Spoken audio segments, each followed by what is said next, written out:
introduce John Lawrence, who is heading up our panel on data retention, wonderfully enough. Now, speaking of long-form things, this is a guy who took 17 years, 4 institutions across 2 continents to get his bachelor's. A Bachelor of the Arts, to get that right. He's not afraid of controversy. Philip Ruddock once said that he misattributed, that he said the right to privacy is greater than the right to life. But you can defend yourself on that. Professionally, he's made up for all of that stuff by getting a master's at the University of Melbourne, by having 2 decades of experience in software and internet services industries across Australia, the United Kingdom, Denmark, and the US. He's big on freedom of speech, privacy, copyright reform, and resisting unnecessary mass surveillance.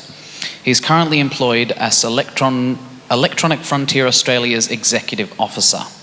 Give him a round of applause. John Lawrence. Minister said today it's not what you're doing on the internet, it's the sites you're visiting. So will it be the sites that you're visiting? Well, it wouldn't extend to, for example, web surfing. So what people are viewing on the internet is not going to be caught. So it's not the sites you're visiting? Well, what people are viewing on the internet when they web surf is not going to be caught. What will be caught is the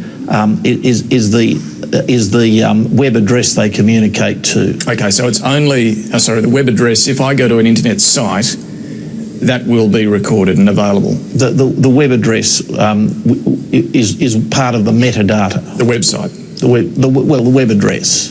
The electronic address of the website. Okay, but if I go to the Sky News website, the Australian website, a more questionable website, that will be, is that what we're talking about here? Well,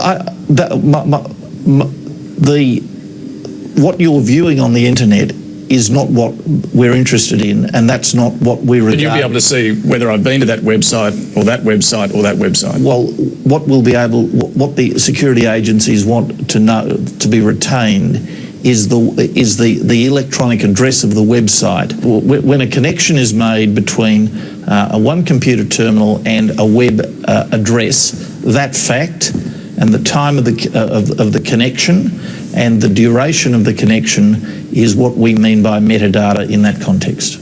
But that is telling you where I've been on the web. What about social media? Right, well, thank you, George.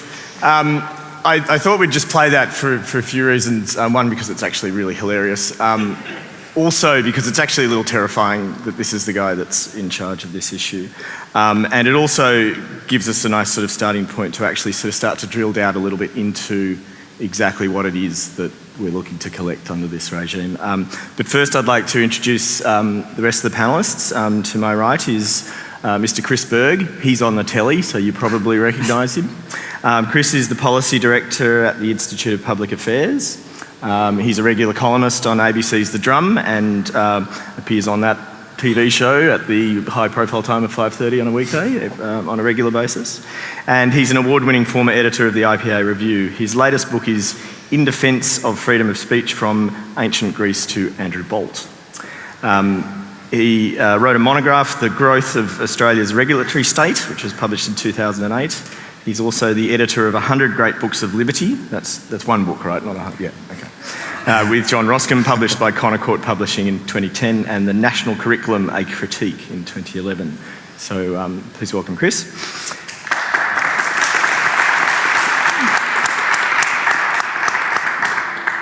To Chris's right is David Lindsay. David's an expert in technology law at Monash University with specialisations in cyber law, copyright law, communications law, including broadcasting and telecommunications law, and privacy law. So that's all kind of relevant. He's the author of International Domain Name Law, which is a book that I'd be probably one of the few people in this room would be interested in reading. A comprehensive study of international domain name dispute resolution. He's published many articles in the areas of copyright law, communications law, privacy law, and media law. He's a member of the Media and Communications Committee of the Law Council of Australia and is a board member of our good friends at the Australian Privacy Foundation.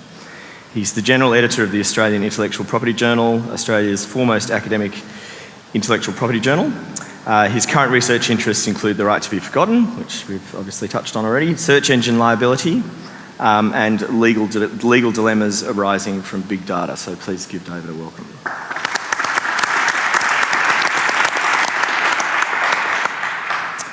And down on the end is Leanne O'Donnell. Leanne is IINet's regulatory manager based here in Melbourne. She reports to Steve Dolby, IINet's Chief Regulatory Officer, and provides advice and training across the IINet group on a range of issues covering privacy, telecommunications law, copyright and consumer law. She also provides input on public policy issues and represents IINet in various communications alliance working groups and committees. As some of you may be well aware, before moving to IINet in mid-2013, Leanne played a central role as a senior lawyer in the legal team representing IINet in its landmark copyright litigation, from trial and full court appeal right through to the unanimous win in the High Court, which is no mean achievement.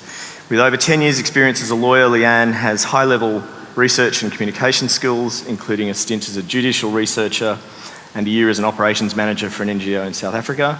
She's an avid user of social media and was listed by Mark Pearson as an expert on social media and the law in his book, Blogging and Tweeting Without Getting Sued, which is probably worth a read. It's a good book. And she's definitely worth following on Twitter. Leanne's blog features her popular roundup of news and views on law and technology, so please welcome Leanne.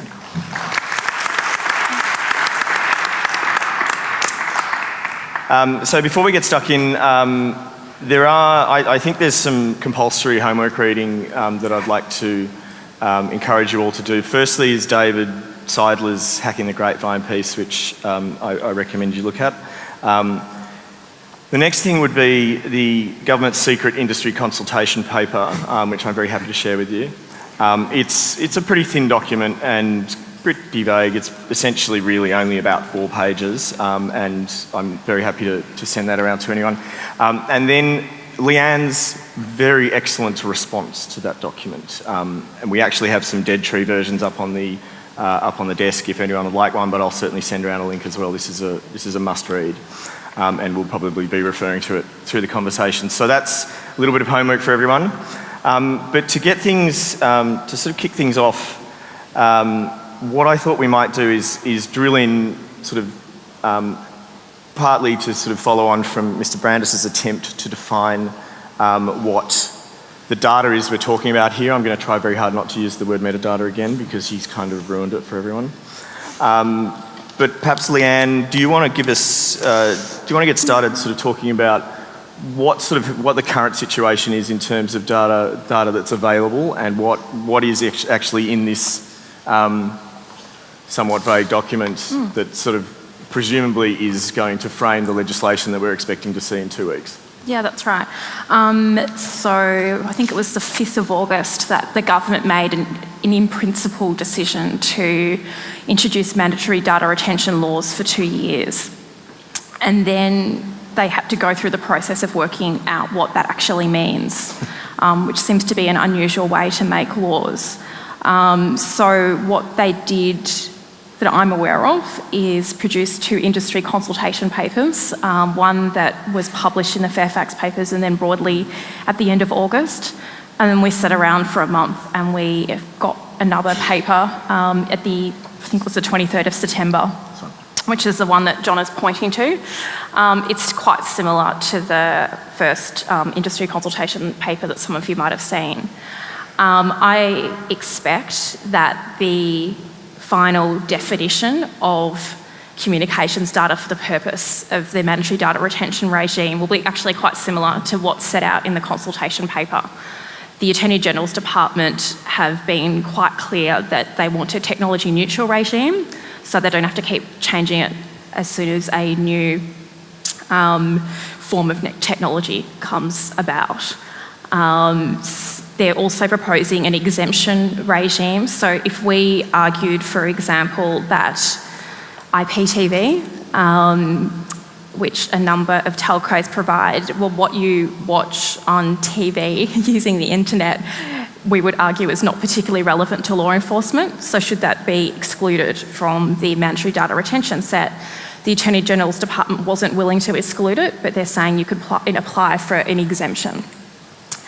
And so we have a proposed data set that is quite broad, and what I tried to do in this paper was actually list out what we thought it meant. And it starts off with customer information, which is what most telcos would already retain already because we need it for billing and to provide customer service. And that includes things like, obviously, the customer's name, who else might be a billing contact if you've got a technical issue, your address, whether that's a business address, a residential address, a billing address. And then it gets more technical into things like your email address, your phone numbers, bundled service accounts, your date of birth, your financial charging and billing and payment information, your account status, your billing type. They even want to know your credit history, so have you been suspended? The identification and verification data, so when you sign up for prepaid mobile plans, sometimes they ask for passport numbers, Medicare numbers, credit card information, etc.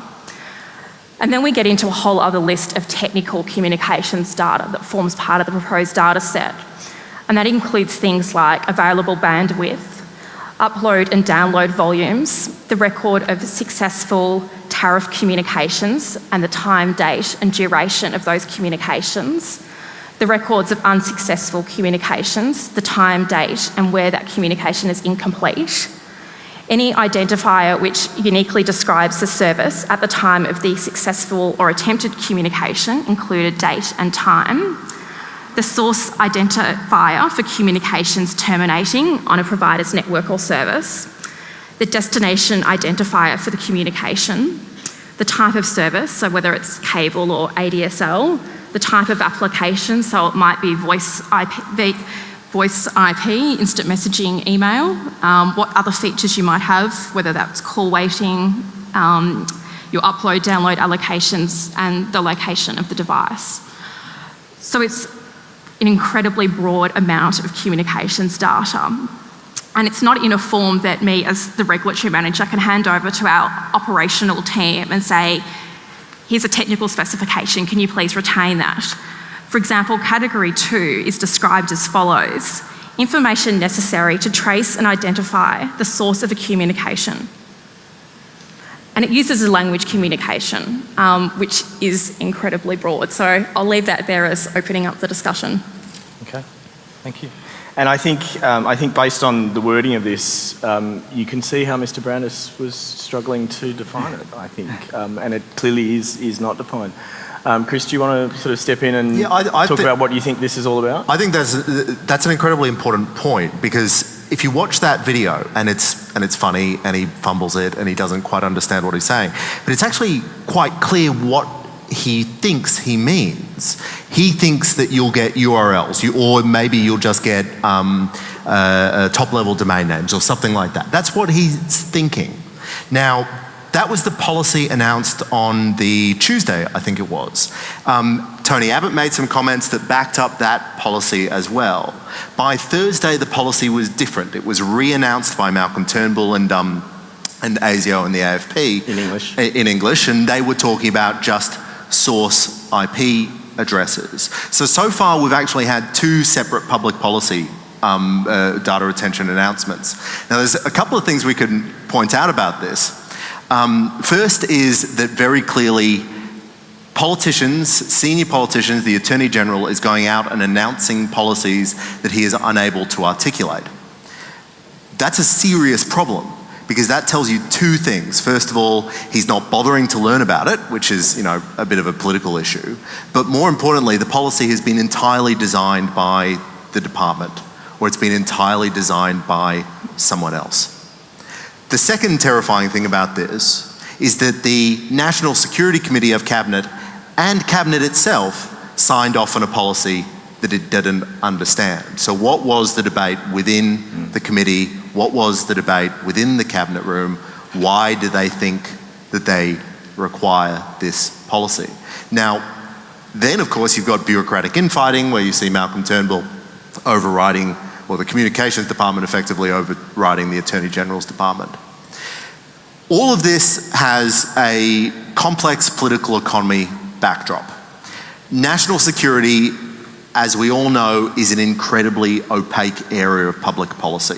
Most areas of public policy we can assess as voters and citizens and political commentators in some cases, based on publicly available evidence about problems and possible solutions. You can look at how things worked internationally and so on and so forth. In the national security sphere, you can't do that. Not only can't you identify the problem, because there is one cadre of experts who are unable to tell you exactly what the problem is. It's also based on risk.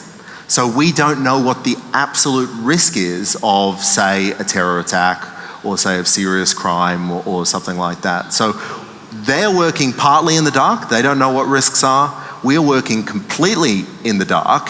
And the politicians who are supposed to be translating that darkness into lightness so that they can communicate and tell us what we need to understand as informed citizens are failing to do so. This is why we keep getting more and more national security legislation overall. The national security bill that was passed by Parliament a couple of weeks ago, that was something in the order of 167 pages long. The foreign fighters bill, which is currently being debated, is in the order of 220 pages long. You speak to national security legislation experts and they are flummoxed. They don't understand exactly how everything ties into itself, because this is legislation written for the benefit of bureaucracies that we don't understand and we don't know how it's being used. The data retention debate has been going on for quite a long time, since 2006, but we're hearing it now because of this deep, complex national security debate that is, to be honest, has swept the world in the last 6 to 12 months. Yeah. Okay. Thank you, Chris. That was really insightful. A tour de force, I like to think. Yeah, no, thank you. That was great. David, I'd like to bring you in here. I mean, Chris mentioned that this debate's been going on since 2006. Conscious of not trying to cover too much ground that we've already covered earlier today. Also trying to disentangle the last 2 or 3 days of my life when I've talked about little else and what happened here and what didn't. But do you want to talk about sort of what's happened in Europe with the implementation of their scheme, and then, you know, how that ended up working out for them? Look, I think let's go back to the fundamental principle. We can get into the details of the particular sort of data as well, which is worrying. But the fundamental principle, which the European Court of Justice was concerned with, it's really about what is good policy making in this space.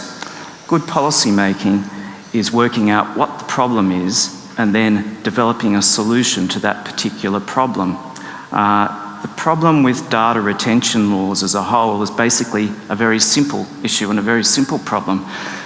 It's disproportionate to the nature of the problem concerned.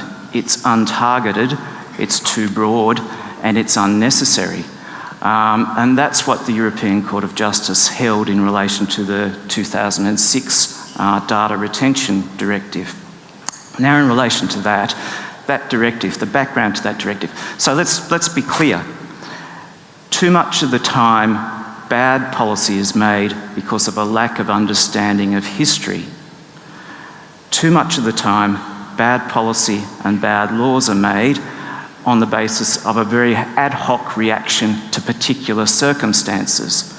The Data Retention Directive, in part, was a reaction to the London and Madrid bombings. As Mark Kenny said in this morning's Age, when there is a crisis scenario, when you're in a state of security panic or security emergency, that in itself is the very worst time in order to be trying to enact security laws.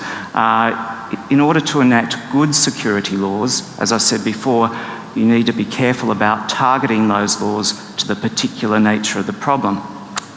Now, what the European Court of Justice held was that the Data Retention Directive was insufficiently targeted because it targeted all manner of communications. It targeted every person in the European Union.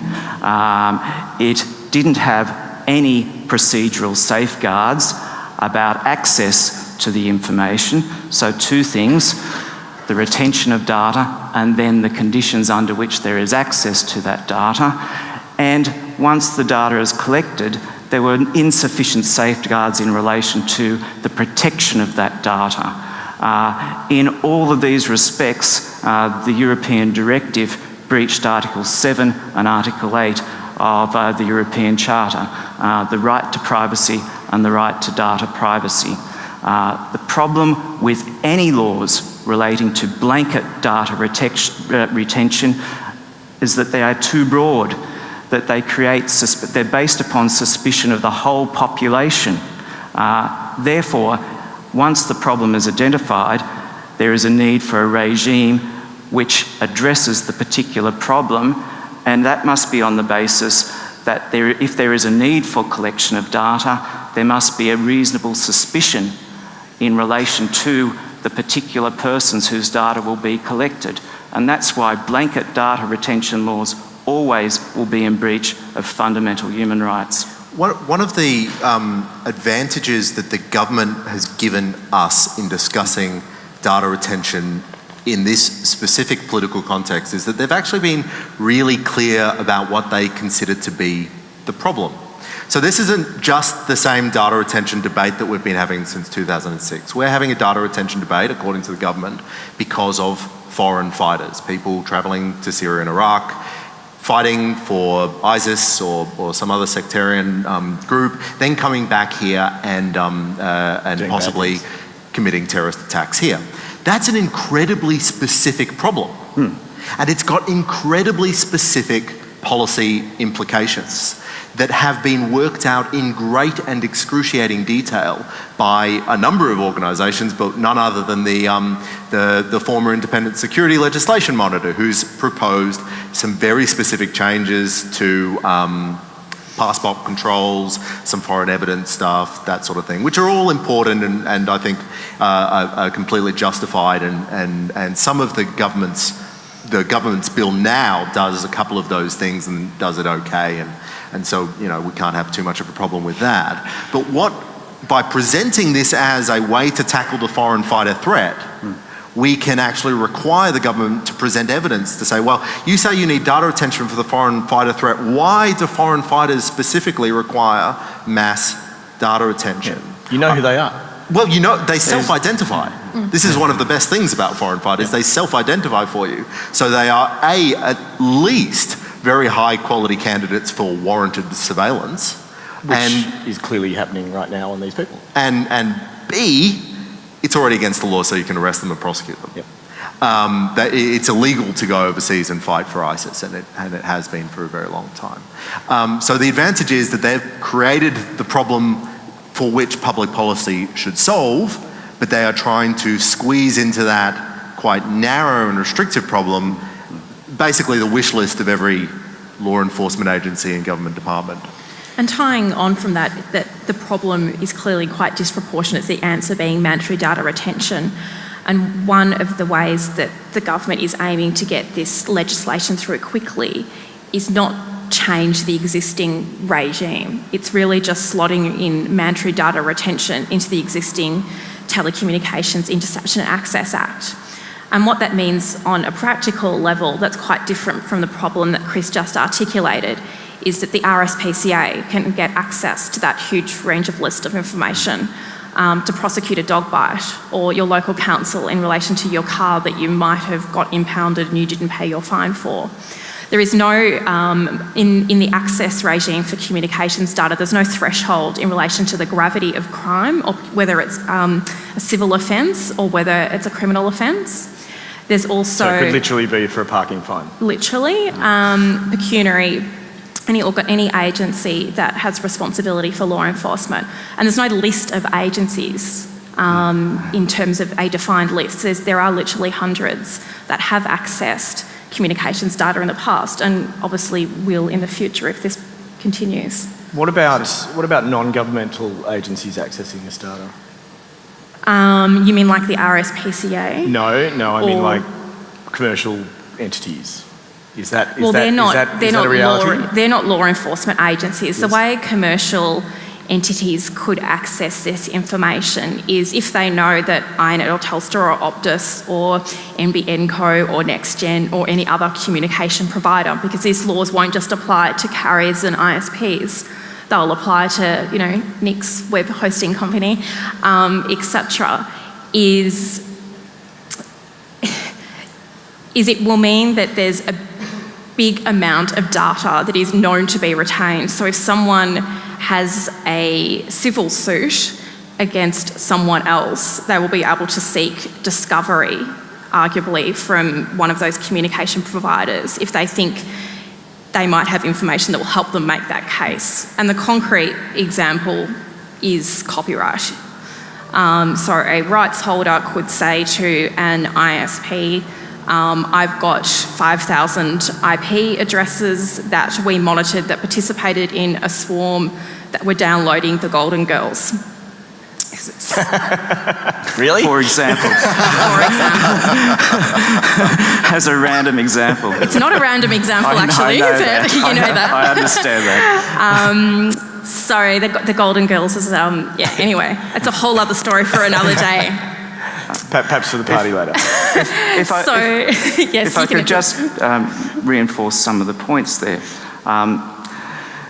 In the Telecommunications Interception and Access Act, there's a distinction, which is the distinction that's commonly drawn in arguments for data retention legislation between content and data or metadata. It is a false distinction from the point of view of policy, from the point of view of protection of privacy, because data about data, IP addresses, etc., may reveal much and may in fact reveal more about your life than content data. And because of this distinction... As Ed Snowden said, metadata doesn't lie. That's right, yes. There's no subjective element there. And because this distinction is in the legislation, and in the legislation there are very few safeguards in relation to metadata.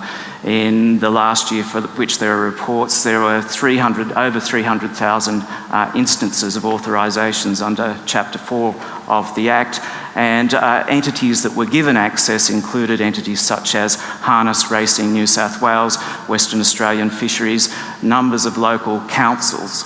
And so if a data retention law is grafted onto the existing Act, the data is there and there are insufficient safeguards in relation to access to that data. Yeah. The biggest supporters of data retention are not ASIO and the AFP. The biggest supporters of data retention and introducing a data retention scheme are ASIC.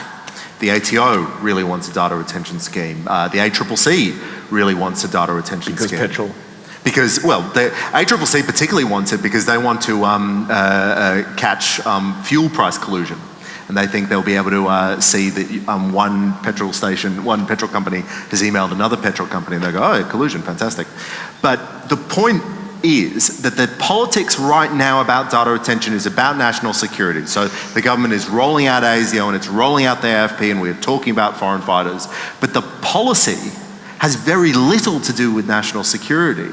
The main users of any new regime or any addition to the existing regime will be regulatory agencies, will be these even lower agencies like the councils who have access already under the TIA Act, the RSPCA, and so on and so forth. But I think one of the really important things to do in this debate is make sure that we're not arguing about national security particularly, because that's not what it's about. That's not why the Attorney General's Department is obsessed with it and has been obsessed with it for nearly a decade now. It's because all the regulators want access to this new honeypot of information.